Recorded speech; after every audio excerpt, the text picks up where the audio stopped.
agora mais uma Ana Kalina Entrevista, diretamente aqui dos estúdios da AltV e também pela nossa TV Guarulhos. Hoje a gente vai falar de um tema que nenhuma mulher gosta, beleza, né? Procedimentos estéticos. Vamos falar também de vaidade masculina, afinal de contas os homens também estão procurando ficar mais bonitos, mais sarados, né? Mais interessantes. Antigamente, cirurgia plástica só mulher fazia, ou melhor, só mulher assumia que fazia. Hoje é bem diferente. O meu convidado veio do Equador, mas foi no Brasil que ele conseguiu sucesso profissional exatamente nessa área da cirurgia plástica. Hoje eu estou recebendo o Dr. Osvaldo Valerro Pérez, que vai contar alguns segredinhos pra gente também, principalmente como escolher um bom profissional. Afinal de contas, a gente está falando de procedimento cirúrgico que também dá ou traz riscos à pessoa se por acaso escolher, né, um mau profissional. Doutor Osvaldo, vamos voltar lá para o Equador um pouquinho? Vamos. Conta pra gente da sua infância. Como é que era a infância no Equador? 6 irmãos. Seis Isso irmãos. eu já soube. Mas como é que era a vida no Equador? Olha, eu nasci em uma cidade pequena, né, do interior, mas uma cidade muito alta, 2.600 metros de altura. Muito frio. Hoje eu volto para o Equador, sou um fervoroso admirador de São Pedro. E a família, desde a época de meu avô, sempre patrocinou as festas de São Pedro, com touradas. Eu sei que hoje eu também tenho um pouco de medo, mas quando era jovem também participava das touradas, levei muita chifrada. Era uma coisa muito engraçada, porque a gente não tinha maldade, né? A gente brincava próximo da minha casa, a gente morava uma ponte que foi doada pela França, para você ter uma ideia. O mesmo engenheiro que fez a Torre Eiffel Fez a ponte, fez a ponte em Alauzi, é isso? Alauzi. Alauzi. E acho que foi uma coincidência, moro em Campinas e um dos times mais importantes de Campinas é a Ponte Preta. É. E meu bairro lá no Equador, em Alauzi, era a Ponte Preta. Então, E foi uma infância tranquila, família simples, ou era uma família que já tinha condições? Como é que foi isso? o lado materno, essas coisas são engraçadas de falar, né? Porque minha mãe, ela conta, tinha seu noivo, 16 anos, já namorava, aí meu avô chegou e falou assim, escolhi o homem da sua vida. E minha mãe levou um susto. Como? Ou você casa com ele ou está deserdada. Tinha Mas não especulador conheço, também? não conheço, não sei quem é, tá morando a história. Acho que minha mãe não foi com a cara do meu pai, não gostou, apenas teve 7 filhos. Só, não gostava.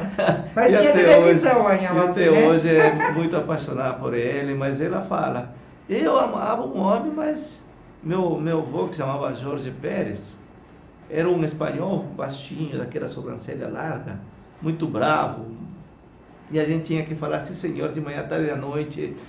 O único chato daquela infância é que a gente tinha que acordar muito cedo, 5 horas da manhã, para rezar. Tinha mais... Para A rezar. formação era diferente. Meu avô era muito religioso, a minha avó era muito religiosa. E a nossa casa tinha uma capela dentro de casa. Então, 5 horas da manhã a gente tinha que estar ajoelhado, criança de 6 anos, 8 anos, morrendo de sono. E seu pai fazia o quê? Seu pai fazia o quê no Equador? Meu pai era estilista. Estilista. Meu pai era estilista e minha mãe era uma dona de negócios, né? Como meu avô tinha umas fazendas, essas coisas, então ela cuidava muito da produção de trigo, milho, lentilha, que pra gente lá no Equador é considerada assim... Como se fosse o feijão brasileiro. Não. Nós temos o feijão também, Ah, tá. só que é considerado como o grão de ouro. É mesmo, a lentilha? A lentilha. Então meu avô e essa parte do lado materno era, digamos, agricultores, né? E a educação no Equador? Escola, como é que foi E isso? aí meu pai tinha toda lá aquela linha que meus tios avós, eu conhecia minha avó, mas não conheci o pai de meu pai. Mas os tios deles, todo era daquela época, né? Alfaiate, marceneiro, era aquelas coisas assim. E aí meu pai pegou aquela linha E foi para a área da moda. E foi a área da moda. Tanto que em 1970 foi o primeiro equatoriano a fazer um desfile de moda em Nova York. Nossa. Naquela época. Então muita gente, quando volta para minha terra, fala assim, né? Ser um grande cirurgião pela habilidade, porque seu pai já usava tesoura já bem. usava tesoura bem. E aí eu fiz uma escola de padres, né? Jesuítas da época do nosso Papa Francisco. Então uma linha muito severa, muito severa.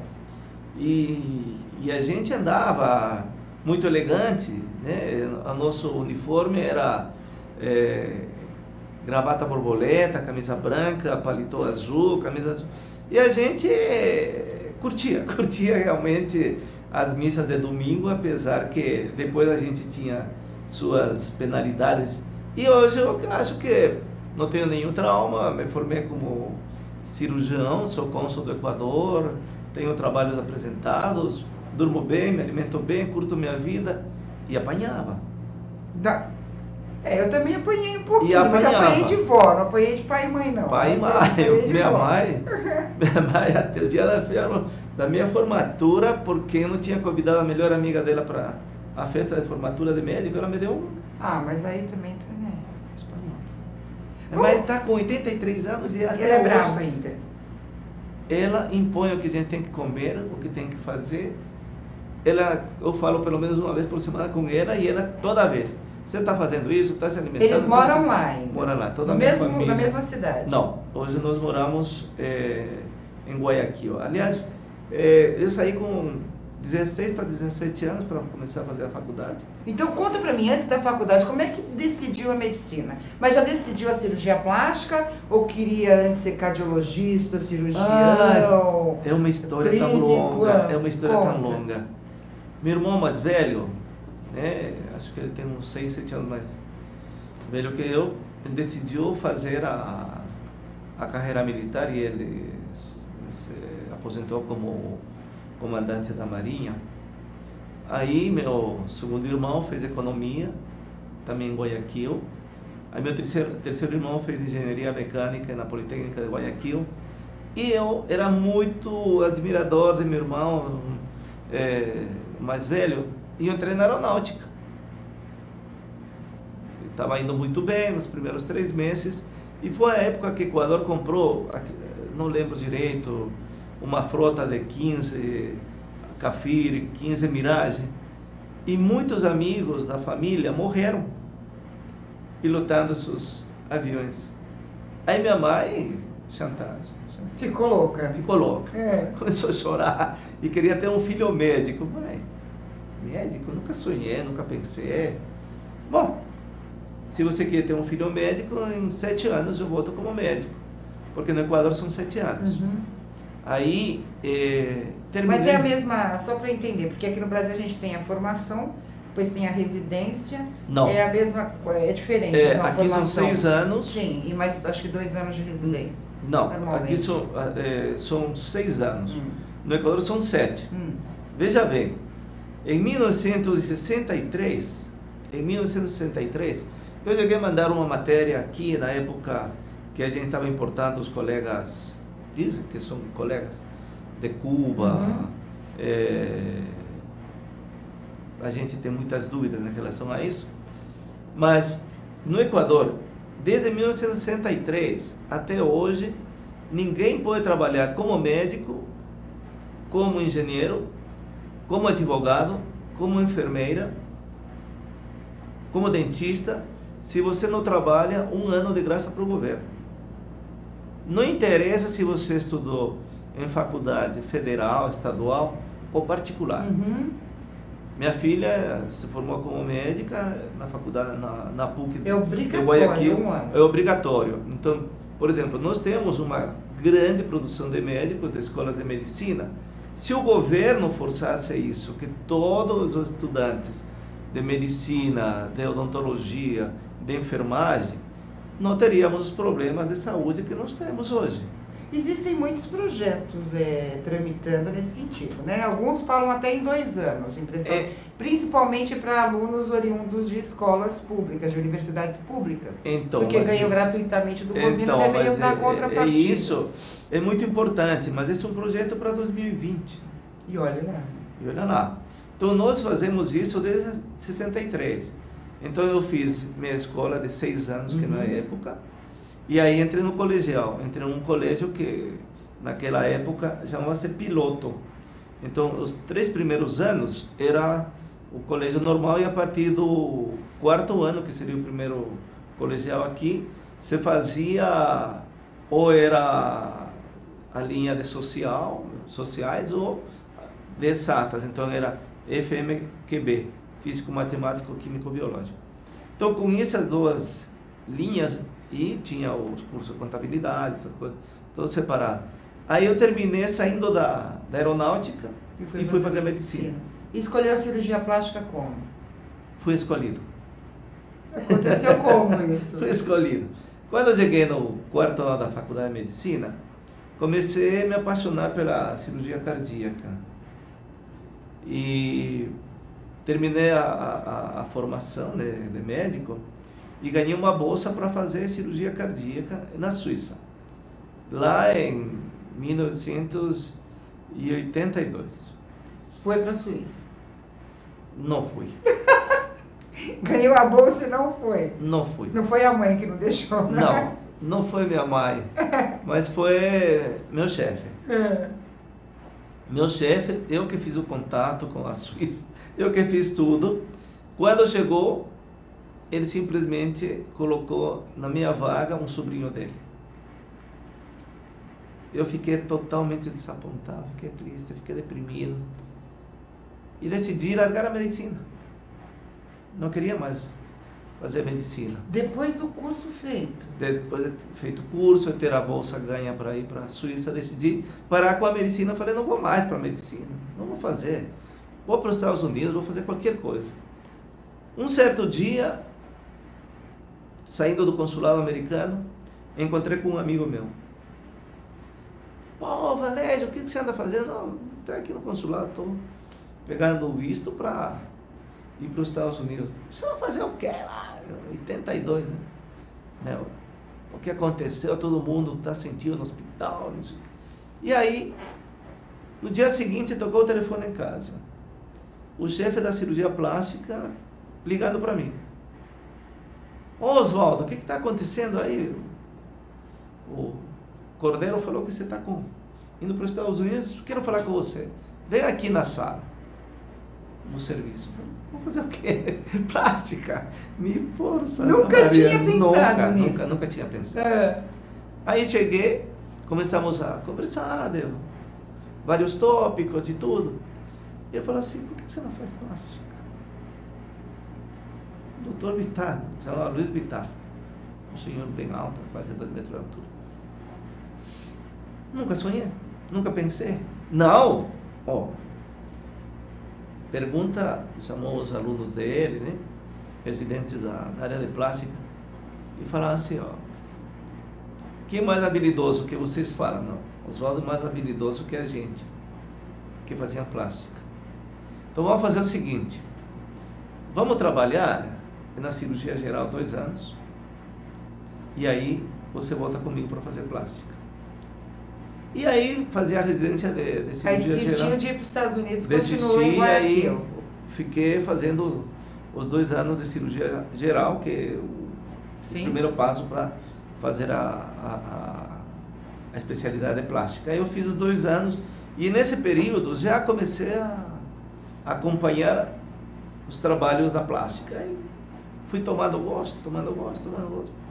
Aí, quando entrei na residência de cirurgia plástica, aí eu ganhei uma bolsa, depois de 1 ano, ganhei uma bolsa para o México, para a Austrália, e ganhei uma bolsa para o Brasil. Escolheu o Brasil ou foi para os outros países depois veio para cá? Eu ganhei essas 3 bolsas. E foi fazer. E aí, discutindo com a família, com os amigos, aí, a melhor escola era a escola de medicina, da escola de cirurgia plástica de Pitangui. Sim, no Rio de Então, Janeiro. no Rio de Janeiro. Uhum. Aí eu terminei escolhendo o Brasil.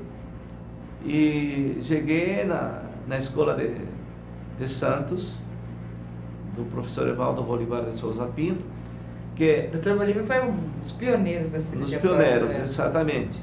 Então ele foi um dos primeiros residentes do professor Pitangui. Por isso chama-se a escola do professor Pitangui. Então os 4 ou 5 primeiros residentes dele abriam os serviços. Evaldo Bolívar em São Paulo, em Santos, Munir aqui, Munir ainda tem um consultório, acho que aqui na na Avenida Brasil. Brasil. Isso. Aí tinha um outro presidente que esqueci o nome agora, Bonai Pitombo, vários cirurgiões famosos do Rio de Janeiro que fizeram a escola Pitangui.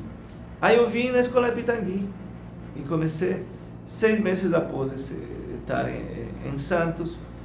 A Unicamp me convidou Foi para Campinas. para Campinas para fazer cirurgia crânio-maxilofacial, uma área da cirurgia plástica, que vai cuidar só de malformações congênitas. Quer dizer, cirurgias mais reparadoras. Mais cirurgias reparadoras, exatamente. E hoje, que nós estamos falando... Mas já conhecia o Brasil ou quando foi a primeira vez? Cheguei sem falar nada, nem entender nada. Porque foi assim. Ah, mas a gente tem um jogo de portunhol aqui. Olha, muita gente fala isso, mas meu professor Evaldo Carioca, outro Antônio Baiano, outro do interior, um outro mineiro, falando o primeiro sotaque dia... atrapalhar? Não, chegando o primeiro dia, cheguei um domingo, o serviço começava na segunda, a entrar em cirurgia. Falando português com sotaques diferentes, de máscara. É impossível. Você não entendia nada. Nada. Mas aí, aos poucos, a gente foi pegando, foi entendendo, fomos conversando mais e, graças a Deus. Aí, hoje, nós estamos falando muito, né, do famoso Zika. Agora, tudo é Zika. É Zika, dengue, chikungunya, daqui a pouco aparece uma moriçoca. O que nós trabalhamos mais é no sentido da cirurgia crâniofacial, porque a gente não sabia que pode ter sido, há muitos anos, o efeito do Zika, ou uma malformação congênita, mas isso já o professor Paul Tessier, um grande mestre dos mestres de cirurgia crâniofacial, ele já criou técnicas para tratar microcefalia. Nossa. Então, o que é uma técnica, por exemplo, que acontece? Você tem as fontanelas, né, que a gente passa na cabecinha das crianças, aquela partezinha mole. É a moleira. A moleira, a famosa exatamente, moleira. Isso, a criança já nascia praticamente com 1/3, às vezes até menos, do tamanho normal dessas fontanelas. Com o passar dos dias, elas calcificavam. Então não compensava o tamanho do crânio com o crescimento do cérebro. Então a gente fazia uma cirurgia. Tinha uma pressão. Exatamente, aí entrava nas encefalopatias das crianças e todos os problemas. Então pegávamos crianças, às vezes com 8 meses, 1 ano, já fazia a primeira cirurgia. Uma cirurgia que você abria a cabeça de orelha a orelha, separava tudo e abria o crânio, tirava as partes do crânio e às vezes tirava um pedaço de costela para fazer umas pontes. Na verdade, você criava uma moleira nova, na verdade. Exatamente. A gente criava, porque depois ele calcificava. Depois de 2 ou 3 anos, a gente tinha que reoperar o paciente, porque uma coisa engraçada que a gente nunca conseguiu saber, o porquê dessa aceleração da calcificação do crânio desses pacientes. Então, por isso que a gente fala, né? Ontem a gente estava numa palestra com um grupo de mulheres em Olambra, 260 mulheres. Muito obrigado pelo convite, maravilhosa. Também com 260 mulheres. Único homem meio de 260, mas a presidenta, os membros da diretiva, só tinha mulher. E eu não sabia que tinha que ir a caráter, né? Todo mundo de rosa. Eu peguei uma camisa meia de rosa com uma gravata que combinava branca com rosa. Acho que ficou legal, interessante. Muito obrigado, adorei estar com vocês. Mas aí explicava aquele trabalho da mãe. Aquela mãe que vai ter que largar os filhos para cuidar desse filho. Uhum. Aquela mãe que vai perder o marido porque ele não vai aguentar a pressão, porque é uma coisa. A gente que viveu muitos anos cuidando desse tipo de paciente é triste. Ana, é triste. Você não sabe o sofrimento das mães, da própria criança. O senhor teve uma experiência interessante. Primeiro nessa questão de uma formação. Depois queimados, que é uma outra situação. Eu fico imaginando, a gente queima o dedo, dói muito. Imagina as pessoas que sofrem com queimaduras mais fortes, vamos dizer assim. Quer dizer, saiu de uma má formação para um setor de queimados. Para um setor de queimados. Aí está o detalhe. Aí está o detalhe. Medicina é isso. Medicina é entrega, é ajuda, é um pontificado. Todo mundo queremos ter uma vida diferente, queremos ganhar dinheiro, isso faz parte do trabalho. Você trabalha para isso. Mas primeiro aqui, ó, coração, sentimento. Ver a criança, ver o adulto, aquele cidadão que estava trabalhando, se esforçando, às vezes por salvar a vida de alguém. E acaba se acidentando, de certa forma. Uns dias atrás, chegou uma paciente, uma veterinária, na clínica para consultar. E ficamos conversando e, de pronto, ela me diz: doutor, o senhor lembra de um bombeiro que se queimou em Paulínia? Poxa vida, eu dormi do lado dele quase 30 dias. Uma queimadura de 3º grau com quase 60% de área do corpo. E a gente lutávamos, todo mundo, para salvar esse homem. E não é que ele jogou na clínica, não sabia que o senhor estava aqui, mas ele chorava tanto de gratidão. E era conhecido dessa veterinária? Era o pai. Meu Deus! Era o pai dessa menina, que eu tinha salvo lá 90, 92, 93. Olha como é a vida. Chegou para fazer uma limpa, colocar uma prótese. Agora tem a transição da reparadora para a estética, né? Aí você vê como essa parte da queimadura.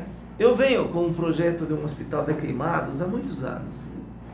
Em qualquer momento vou precisar da sua ajuda, porque eu tenho certeza que isso tem que se concretizar. Um hospital, porque existem algumas unidades com 3 leitos, 5 leitos, 8 leitos, mas nós não temos um hospital. Temos um hospital do coração? Temos. Um instituto do fígado? Temos. Tem um hospital da face, aqui no Ibirapuera. O hospital da face. Mas nós não temos um hospital específico de queimados. É verdade que hoje o número de queimados ou de queimaduras é bem inferior a 10, 15 anos atrás, porque hoje temos um gás diferente, mais segurança, não temos um álcool de 90 que antigamente tinha. Então tem algumas mudanças, mas não por isso temos um número pequeno de queimaduras. Sim. Então por isso lutamos para trabalhar com queimados, e essa coisa é muito gratificante. É sofrido? Mas é gratificante. É gratificante você ver o paciente que chega totalmente queimado, que você tem que entubar, que você tem que colocar o paciente na UTI e ver que aos poucos vai recuperando. É maravilhoso. Não quero saber. A alegria que dá é fantástico. Todo mundo fala assim, mas como fantástico? Precisa gostar muito, né? Isso, exatamente. É aquela coisa, eu lembro que na minha adolescência eu queria ser pediatra, mas eu não conseguia olhar para sangue. Eu falei, como eu vou ser médica e não consigo olhar para sangue?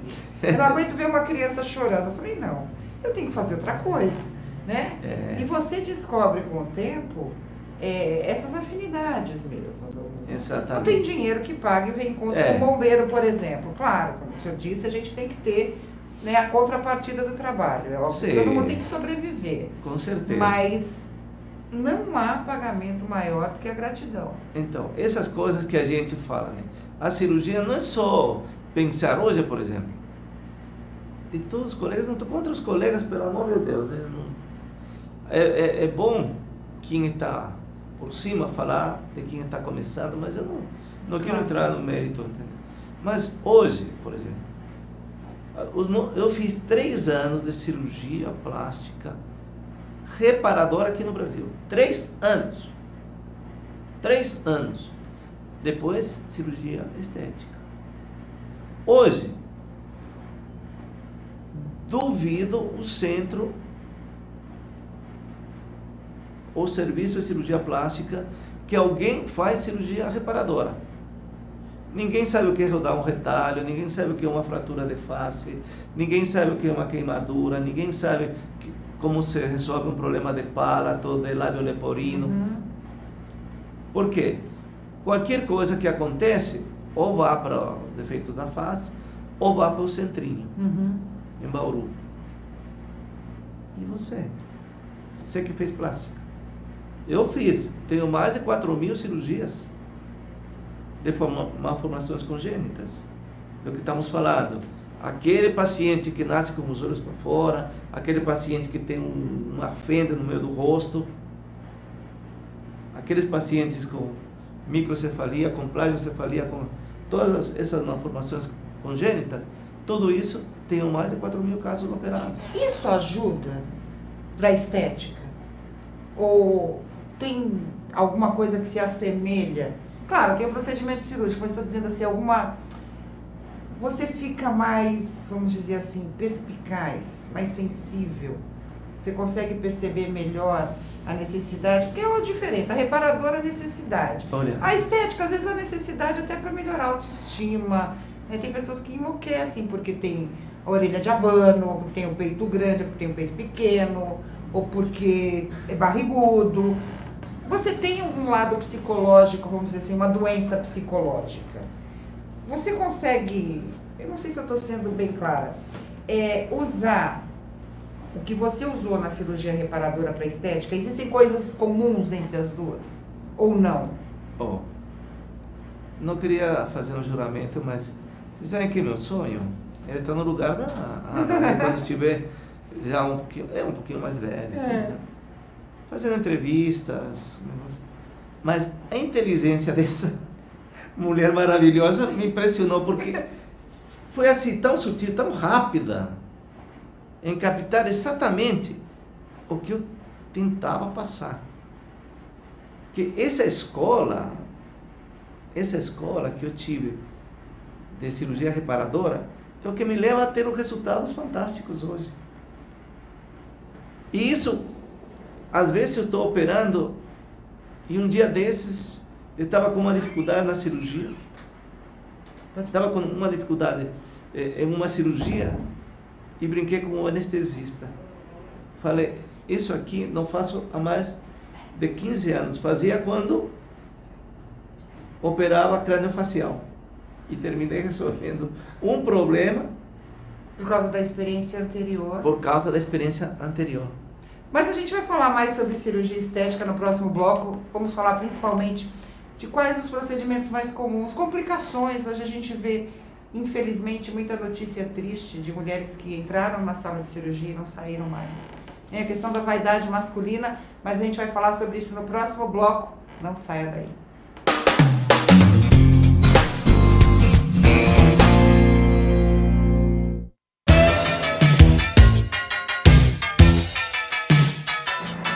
Eu sou o Ronaldo Luiz, jornalista e apresentador do Agropapo aqui na UTV. E quero convidá-lo para você acompanhar o Talk Show do Agronegócio todas as terças e quintas, das 11 às 11h30 da manhã. aqui na TV da internet.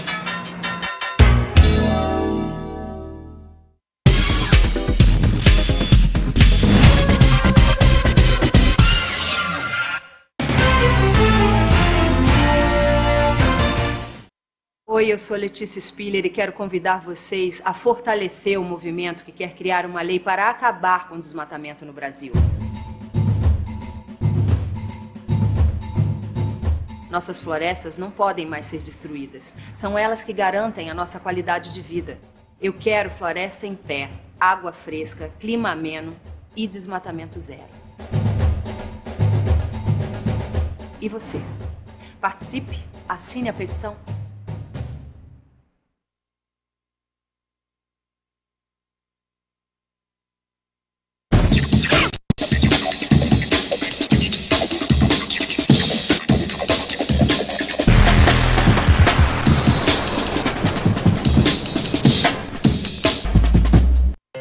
Na última década, os transplantes de órgãos cresceram 84%. As cirurgias cresceram 619%. E os atendimentos de urgência cresceram 627%. As doações de sangue precisam acompanhar esse crescimento para atender a milhares de pessoas que dependem da sua solidariedade. Esse gesto está em suas mãos. Seja para quem for, seja um doador. Procure um hemocentro mais próximo.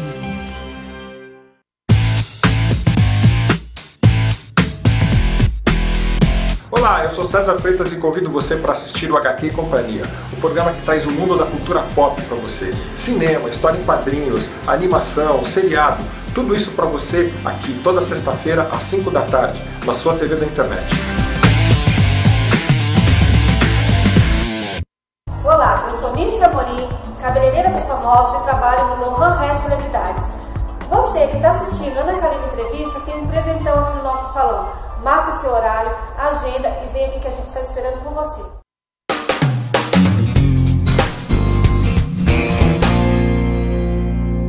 Voltamos com a Ana Karine Entrevista, hoje recebendo o Dr. Oswaldo Valerro Pérez, ele que é cirurgião plástico, também cônsul do Equador aqui em São Paulo. Antes da gente entrar na coisa da estética mesmo, que eu quero falar um pouquinho mais detalhadamente sobre isso, como é que é essa história? Cirurgião plástico e cônsul do Equador. Como é que é conciliar isso aí?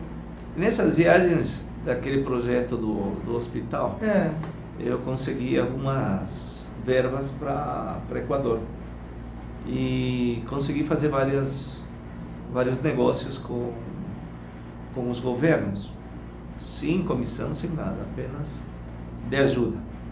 E em 2004 o governo do Equador me premiou com um consulado honorário em Campinas. Desde então? Desde 2004 eu sou cônsul do Equador em Campinas e estamos aí sempre trabalhando procurando bolsas de estudo para gente que vem do Equador para cá, gente que vai daqui para Equador, vistos de trabalho, casamentos. Beleza, ó. Mulheres brasileiras, temos experiências com os equatorianos. Registro de nascimentos, divórcios, poderes, isso tudo fazemos uma parte do lado da clínica em Campinas. Isso há 12 anos já? Há 12 anos. Agora, tem muito Equador no Brasil, não? Por exemplo, em Campinas, né, temos pouco, por volta de 250 talvez. A grande maioria, desde pelo menos 70%, são pós-graduados.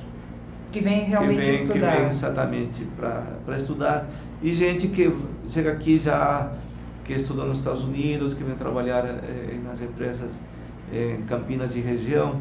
E acho que em São Paulo nós devemos ter por volta de uns 2.000 equatorianos.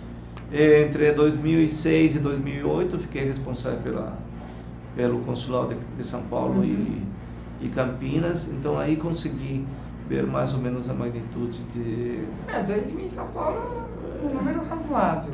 Mas é que nossa população, pelo fato de ser ascendentes ou descendentes de espanhóis, eles procuram viajar mais para a Europa e para os Estados Unidos. Então você vê hoje aqui, por exemplo, dentro dessa população nossa, acredito que nem 5%, nem 10% desse pessoal venha para trabalhar. Tá? Então, qual a situação hoje do Equador? É uma situação a situação difícil? econômica que teve pujança, como tudo... Sim, como nós tivemos também. Nós tivemos todo mundo. E hoje estamos em crise, como todo mundo Como estamos o mundo em crise. inteiro. Eu, mais uma vez, eu quero pedir desculpas, porque às vezes a gente termina falando o que não deve, mas temos poder de liberdade, Deus nos permitiu dar o dom da palavra, então eu acho que nós precisamos ensinar a pescar, não dar o peixe. Então, se vê, o Brasil... A coisa do assistencialismo é muito ruim. O Brasil começou, o Equador está nessa situação, dava uma bolsa, chama-se Bono Solidário no Equador, que é a Bolsa Família. Gente que não trabalha no Equador, gente que está esperando os $80 vezes 4, são 320, tem 4 filhos, dá 1.200, 1.400. E hoje o Estado está complicado, quebra, porque né? Quebra porque tá tirando o dinheiro, petróleo estava 120, hoje está recuperando o valor. Ontem acho que fechou por 34, 35, mas chegou a 28.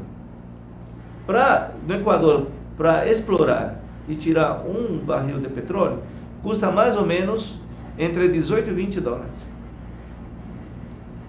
Mais o transporte, mais impostos, termina pagando para explorar petróleo. Então, a situação é difícil. A situação é difícil. A situação é difícil. Mas melhorou muito desde que eu vim para cá, quase 30 anos. Melhorou, tem uns condomínios maravilhosos, todo no boom. Sempre tem um lado, né? O lado pobre e o lado rico. O contraste. Então ficou assim uma coisa maravilhosa, né? Mas a gente vê que não podemos continuar sendo assistencialistas. Temos que o Brasil está perdendo por causa disso. Trabalhar. Né? Agora vamos lá, vamos falar um pouco das cirurgias estéticas. Vamos começar pelas mulheres, claro, que ainda é o número maior, né? Sim. Quais são as cirurgias hoje mais procuradas pelas mulheres? Continua sendo a mama, a cirurgia de mama?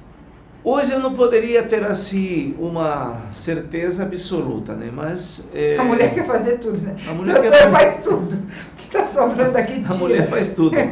Então a sociedade às vezes comunica que, por exemplo, tem uma época que a cirurgia mais solicitada é a mama, tem uma época que a cirurgia de nariz é mais solicitada, que a lipo é mais solicitada. Mas eu acredito que hoje a mulher quer fazer tudo. E eu tenho várias pacientes que fizeram tudo e os maridos estão com ciúmes. E estão procurando também fazer as plásticas deles. Mas homem faz o quê? Homem lipo também? Faz nariz, faz orelha. Isso aí é o quê? Deve ser alguém que está procurando fazer...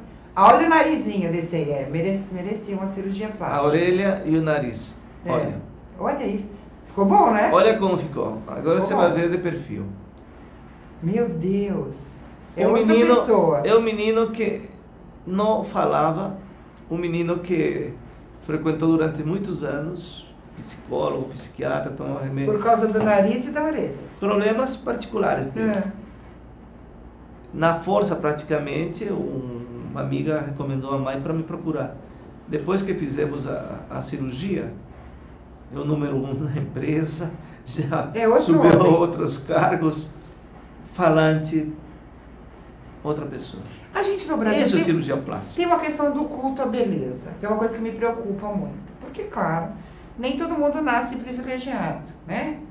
Eu não digo que existam pessoas feias ou bonitas, eu acho que cada um nasce, né, com seus traços. Mas essa situação é difícil, por que eu pergunto isso? Porque muitas vezes você olha para uma mulher bonita e fala, não, o corpo dela é bonito, a mama, o rosto, e você quer ser igual a ela. E muita gente, eu tenho um amigo que é cirurgião plástico, ele diz assim, olha, chegam na clínica às vezes com uma foto, eu quero ficar assim. E é impossível a pessoa ficar igual a outra. Essa coisa do cultuar esse tipo de... é perigoso para a pessoa. Eu já vi cirurgia, pessoas que fizeram 500...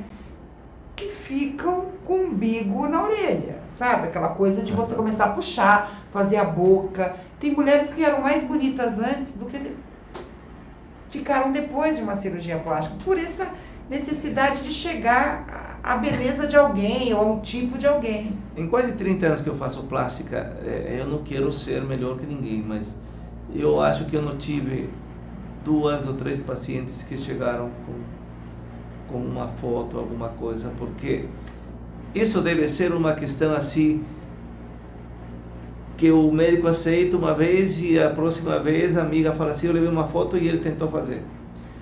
Eu não tive isso, graças a Deus eu tenho mais de 30 mil cirurgias feitas. Okay?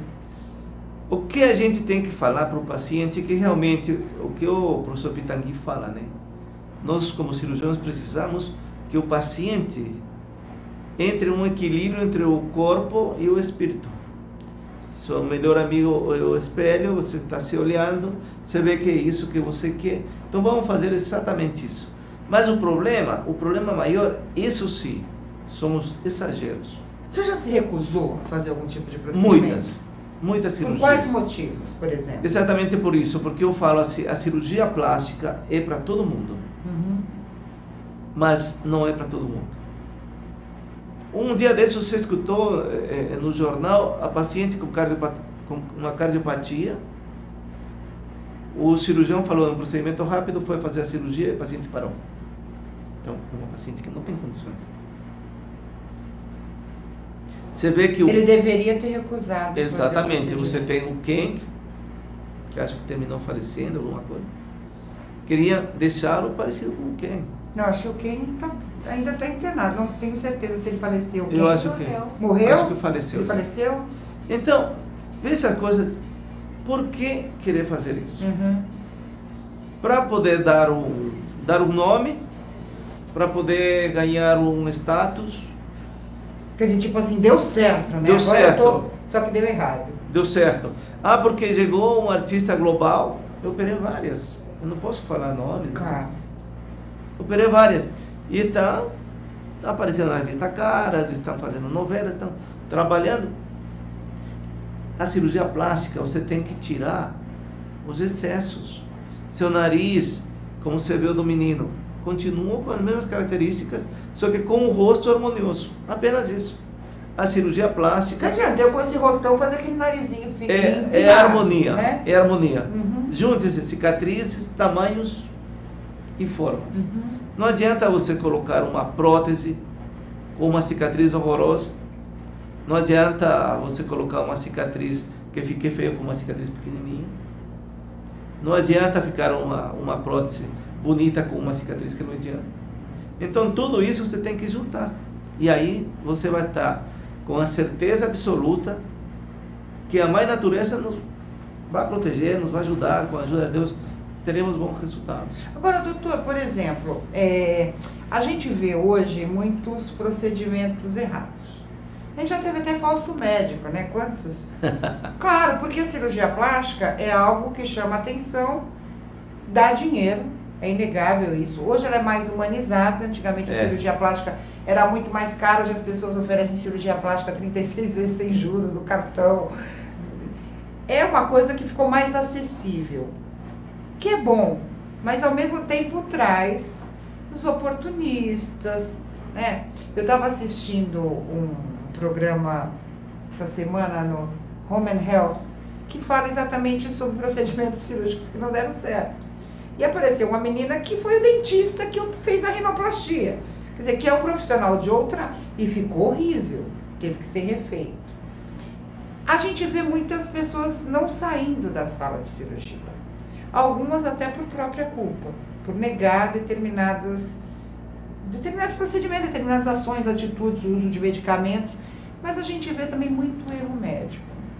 Como se prevenir disso? Eu sempre falo o seguinte, né? Não temos que ver o fim, e sim os caminhos que levaram para o fim. Tem um negócio bem claro, né? Voltando à minha infância, meu avô me ensinou um negócio assim: sapateiro é seu sapato. Não é verdade? Como uma pessoa em sã consciência. Chega em uma clínica que o doutor tem 30, 32 anos e tem 8, 10 especialidades. A prima sai com uma mama torta, ele vai fazer uma cesárea, perde uma criança, ele vai fazer um procedimento estético, perde a paciente porque infiltrou bioplastia e continua a operar. Ele está errado? Pode ser que sim. Claro, ele não deve dormir com a consciência, não deve pôr a cabeça no travesseiro tranquilo. Olha isso, olha isso. Essa é uma cirurgia pós-bariátrica. Essa é uma cirurgia E pós-bariátrica. ficou assim? Assim. Depois Jesus! de uma cirurgia de mastopexia com prótese. Isso é o que a gente traz de alegria para o paciente. Não, essa aí deve estar pulando de alegria até hoje. Então, aí, coisa que ela não podia fazer, doutora. aí você chega e fala assim, não, porque o cirurgião errou. Hoje, infelizmente, o Conselho Federal de Medicina ou a Federação Médica Brasileira não impede que você, como médico, faça qualquer tipo de procedimento. Sim, mas a especialidade é para isso. posso fazer uma pergunta delicada? Com certeza. Você já teve algum problema com o paciente? Algum procedimento que não deu certo? E por quê? Porque isso pode acontecer com qualquer pessoa. Nunca tive nada. Eu sou perfeito. Nunca fiz nada. Mentira. Mentira. Quem opera Corre esse risco. corre Até tirar um dente, esse né? risco. Exatamente. Então, eu estava falando com um colega ontem. Já tive vários casos de pacientes. Vários. Nós tivemos um dos últimos problemas. Depois de muitos exames, fomos descobrir que a paciente tem já vem com informação genética, um transtorno nas plaquetas. Nós tivemos um quadro de uma lipo com abdômen, uma cirurgia rápida, tranquila, paciente jovem, que fez uma embolia pulmonar. Graças a Deus, está bem, já foi de férias para Las Vegas, graças a Deus. Mas é um risco que se corre. É o sofrimento, tanto dela como do médico, de saber o porquê. Então, são coisas que estão dentro do risco da profissão. Claro. Só que o problema é o seguinte, a plástica está crucificada como uma coisa assim, negativa. Você viu, nós passamos uma foto de uma paciente com cirurgia pós-bariátrica. Sabe qual é o índice de mortalidade de cirurgias pós-bariátricas? Muito. Muito! Eu já fiz um Acima programa sobre de isso. 20%. A gente teve até um filho de um embaixador do Esclecha de Lima, Exatamente. um filho dele, um dos melhores médicos. Eu tive Entendi. uma amiga próxima. Você toda Então, cirurgia tem um risco. mas aí nós não temos, na cirurgia plástica, nós não temos 2% de insucesso. 2%. Com Tem todos uma os... quantidade muito maior, né, de procedimentos. Exatamente, com todos os erros que a gente fala, nós não temos 2%. Então, isso são coisas que tem um quadro de embolia pulmonar. Não, porque o médico errou, porque... Não, é toda uma equipe que trabalhamos. O sucesso ou insucesso não é do cirurgião. O sucesso ou insucesso é da equipe. O Messi não é o melhor jogador porque ele joga bem. É a equipe, o goleiro, a defesa, o ataque. É uma equipe que tem um sucesso. Nós, como cirurgiões, temos o sucesso desde a recepcionista, a instrumentadora, a relações... Tudo. Tudo. O anestesista, o hospital que cuida do paciente. Por quê?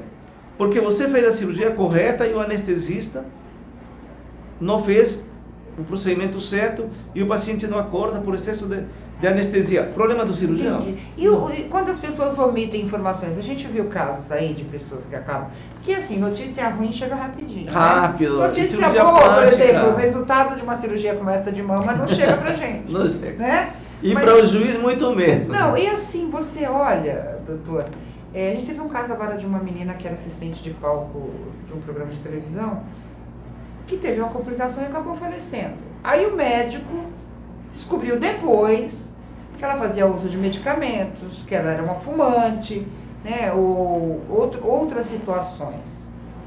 essa omissão, às vezes o risco não é...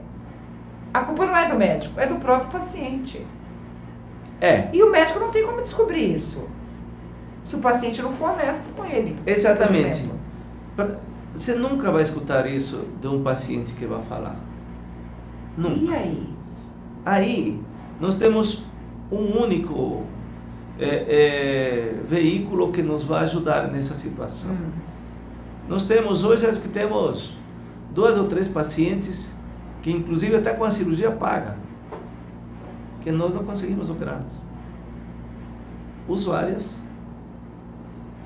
E nós não operamos ninguém que não faça hemograma completo, exames completos, uma avaliação do cardiologista com eletro, porque a onda dentro do eletrocardiograma vai sair alterada. Esse é o parâmetro que o cardio vai falar para a gente. Essa paciente precisa fazer... ou não? Não. Essa paciente precisa fazer outros exames, e aí você pergunta o porquê.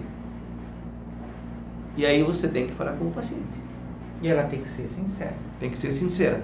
Mas nós tivemos um caso de uma paciente que chegou na clínica, falou que tinha parado de tomar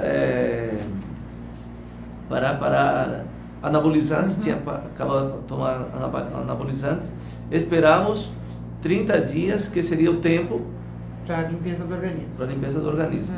O cardio fez novos exames, estava normal. Só que na semana da cirurgia, ela tomou. Ela voltou a fazer uso de tal medicamento. Teve um problema na hora da indução anestésica. Mas, graças a Deus, a equipe anestésica foi prontamente assistida e a paciente saiu do problema. Mas quer dizer, ela colocou em risco a própria vida, né? Como confirmar? Porque você já está com os exames, já conversou, e a paciente mesmo assim não respeitou, porque aí, qual foi a justificativa dela? Que ela tinha comprado pela internet e que chegou justamente nessa época e ela não queria que os familiares soubessem. Colocou em risco a própria vida. O nome da gente, a vida dela, a alegria da família, tudo. Mas graças a Deus saiu bem. Mas isso que a gente tem que ver.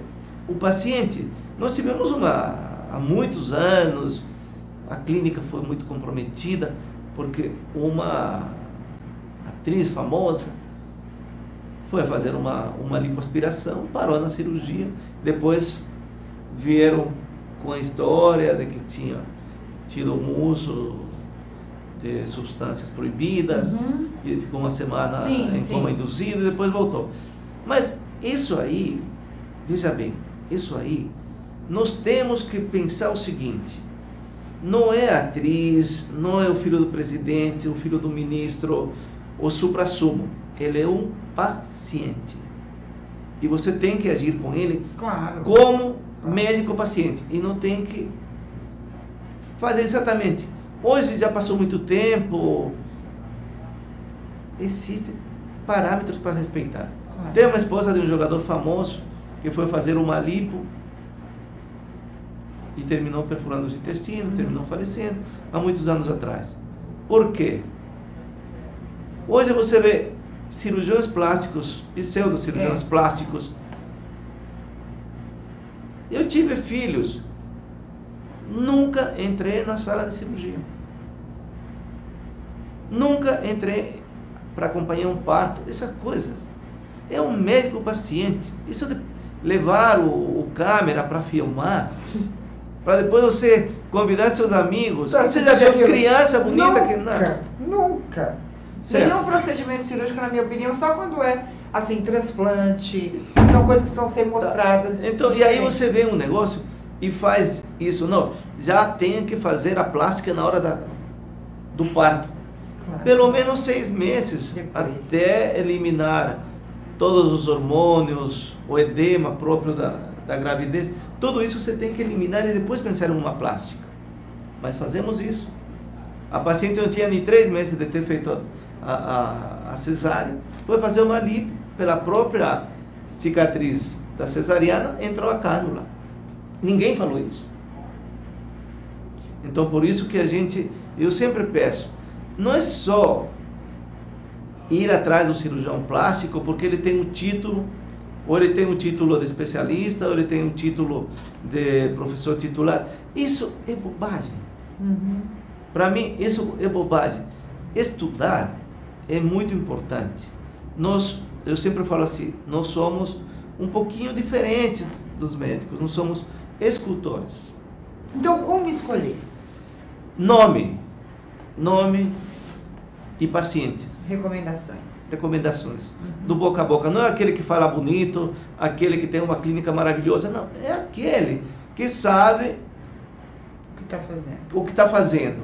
E sabe há quantos anos eu não mostro uma foto para minha paciente? Há mais de 20 anos. Eu não mostro fotos para pacientes. Hoje, com o Photoshop, eu faço o que eu quero. É verdade. E deve ter isso também. Quando você chega, sempre vai ter alguém, porque eu faço como princípio, hora de consulta, junto com hora de curativo, com hora de retorno, tudo.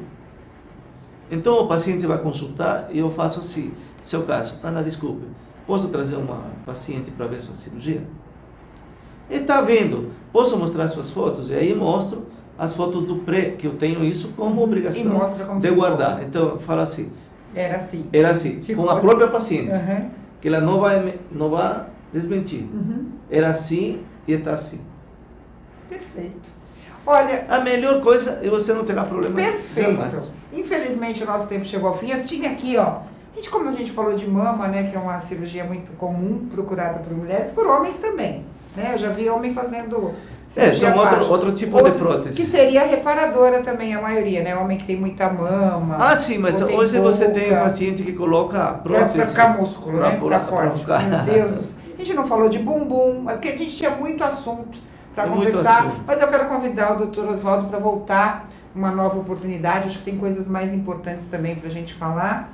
E quero agradecer a sua presença e seu recado final aí para os nossos internautas e telespectadores. O importante é o seguinte, lembrar que é uma escolha de vida.